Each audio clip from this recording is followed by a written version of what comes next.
Railway जो police commissioner थे कैसर खालिद, उनके बारे में भी कहा, क्या है? आश्चर्य की बात है कि जिस पेट्रोल पंप का होल्डिंग गिरा है उसका टेंडर प्रोसेस ही हुआ नहीं था। वो ईगो मीडिया भावेश भिंडे को उसके बगल में जो दूसरी 3 साइट है उसके होल्डिंग को कॉन्ट्रैक्ट मिला। कॉन्ट्रैक्ट 10 साल का था। उस समय पर उन्होंने रिक्वेस्ट करने पर उस तत्कालीन मुख्यमंत्री उद्धव ठाकरे के कार्यालय और तत्कालीन रेलवे पुलिस आयुक्त कैसर खालिद ने ये 10 साल का कॉन्ट्रैक्ट 30 साल का कर दिया और पेट्रोल पंप की साइट का भी कॉन्ट्रैक्ट भावेश भिंडे की ईगो मीडिया को दे दिया। उसमें स्ट्रक्चरल इंजीनियर ने स्ट्रक्चरल सर्टिफिकेट भी दिया है। 40 फुट बाय 60 फुट का एक होल्डिंग की परमिशन थी, लेकिन वहां पर 140 square feet by 120 square feet का होल्डिंग लगाए गए। सालाना होल्डिंग बिजनेस से 100 करोड़ और पेट्रोल पंप से 25 करोड़ 125 करोड़ रुपए का, उसमें 25 करोड़ का पेट्रोल पंप का कॉन्ट्रैक्ट उद्धव ठाकरे के मित्र की कंपनी को दिया गया और दूसरा 100 करोड़ का कॉन्ट्रैक्ट सुनील राउत, संजय राउत के परिचित भावेश भिंडे को दिया गया। ये 125 करोड़ के घोटाले की जांच महाराष्ट्र सरकार ने एसआईटी द्वारा करनी चाहिए।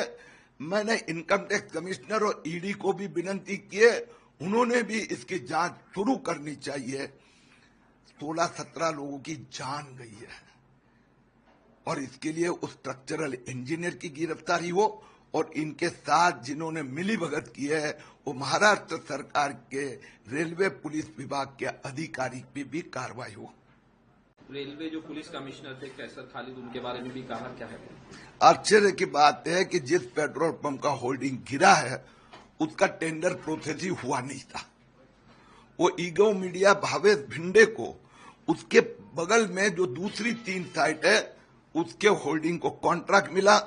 कॉन्ट्रैक्ट 10 साल का था। उस समय पर उन्होंने रिक्वेस्ट करने पर उस तत्कालीन मुख्यमंत्री उद्धव ठाकरे के कार्यालय और तत्कालीन रेलवे पुलिस आयुक्त कैसर खालिद ने ये 10 साल का कॉन्ट्रैक्ट 30 साल का कर दिया और पेट्रोल पंप की साइट का भी कॉन्ट्रैक्ट भावेश भिंडे की ईगो मीडिया को दे दिया। उसमें स्ट्रक्चरल इंजीनियर ने स्ट्रक्चरल सर्टिफिकेट भी दिया है। 40 फुट बाय 60 फुट का एक होल्डिंग की परमिशन थी, लेकिन वहां पर 140 square feet by 120 square feet का होल्डिंग लगाए गए। सालाना होल्डिंग बिजनेस से 100 करोड़ और पेट्रोल पंप से 25 करोड़ 125 करोड़ रुपए का, उसमें 25 करोड़ का पेट्रोल पंप का कॉन्ट्रैक्ट उद्धव ठाकरे के मित्र की कंपनी को दिया गया और दूसरा 100 करोड़ का कॉन्ट्रैक्ट सुनील राउत, संजय राउत के परिचित भावेश भिंडे को दिया गया। ये 125 करोड़ के घोटाले की जांच महाराष्ट्र सरकार ने एसआईटी द्वारा करनी चाहिए। मैंने इनकम टैक्स कमिश्नर और ईडी को भी विनती की है, उन्होंने भी इसकी जांच शुरू करनी चाहिए।